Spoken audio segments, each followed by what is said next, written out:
Kinondena sa pagdinig ng Senado ang pagkalat ng maseselang deepfake o yung mga video kung saan pinagmumukhang ginagawa ng isang tao ang hindi naman niya ginagawa sa pamamagitan ng artificial intelligence o AI. Minsan na umanong na biktima niyan ang aktres na si Angel Aquino na umaasang makakahabol ang batas sa pagsugpo sa ganito.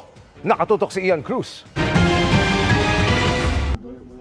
Ito ang video na aktwal na paghuli ng mga otoridad kay Thomas Scheuer, isang Amerikanong pugante at wanted sa FBI dahil sa posesyon ng child sexual abuse and exploitation nitong Martes sa Talisay, Cebu. Ayon kay Senadora Risa Ontiveros, isang concerned citizen ang nagbigay ng tips sa kanila ukol sa illegal na aktibidad at kinaroroonan ng pugante. Kaya ito naaresto matapos ang mahigit 2 dekada umanong pananatili sa bansa. Maliban kay Scheuer, naaresto naman kahapon sa Cebu si Stephen Geoffrey Land na isa ring suspected pedophile na may possession din ng child sexual abuse materials. Ang dalawa raw ay ipadideport sa kanilang bansa sa lalong madaling panahon. Wala po kayong kalulugaran sa Pilipinas. To foreign child sex offenders, the Philippines is not your playground. And our children are not your toys. Sa pagdinig ng Senate Committee on Women, Children, Family Relations and Gender Equality, tinalakay din ang mabilis sa pagkalat ng deepfake pornography na nagagawa sa pamamagitan ng artificial intelligence o AI. Kabilang sa mga resource person na naging biktima ng deepfakes, ang aktres na si Angel Aquino. Sabi ng aktres, isinalpak daw ang kanyang muka sa isang porn video. It was dehumanizing. It was digital assault, one that leaves no bruises on the skin but strips away one's dignity in the most obscene manner imaginable. Kaya umaasa si Aquino na makakahabol ang ating mga batas para labanan ang masama aktibidad na ginagawa sa makabagong teknolohiya.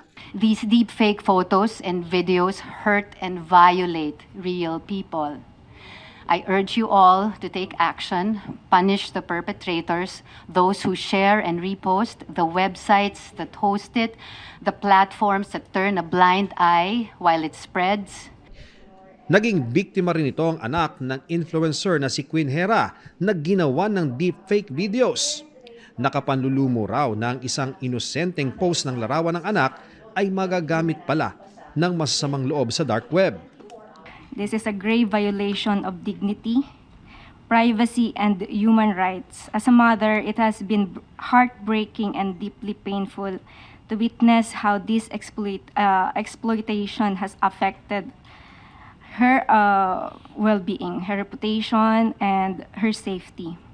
Ang PNP Cybercrime Group umaasa raw na mabibigyan sila ng alokasyon para makabili ng mga kagamitan para mahanap ang mga masasamang content online gaya ng deepfakes. We already on the process of procuring tools on AI detection.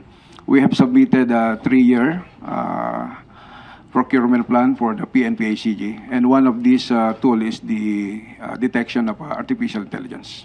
Very timely po yun kasi simula lang namin ang budget process dito sa Senado.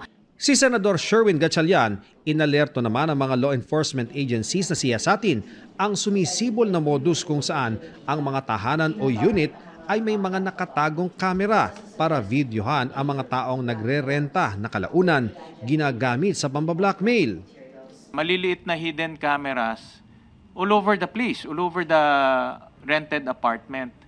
And ang modus nila, obviously, re-record nila yung video, tapos magba-blackmail. No? Iba-blackmail nila. Kung hindi ka magbabayad, i-upload. Kung magbabayad ka, hihingang ka pa ng marami. Parang hindi matatapos yung hingi ng hingi. We've heard chatter. Unfortunately, we cannot investigate because no one has come forward with actual cases of them being victimized. Tututukan daw ang modus na ito ng mga otoridad. Para sa GMA Integrated News, Ian Cruz, nakatutok, 24 oras.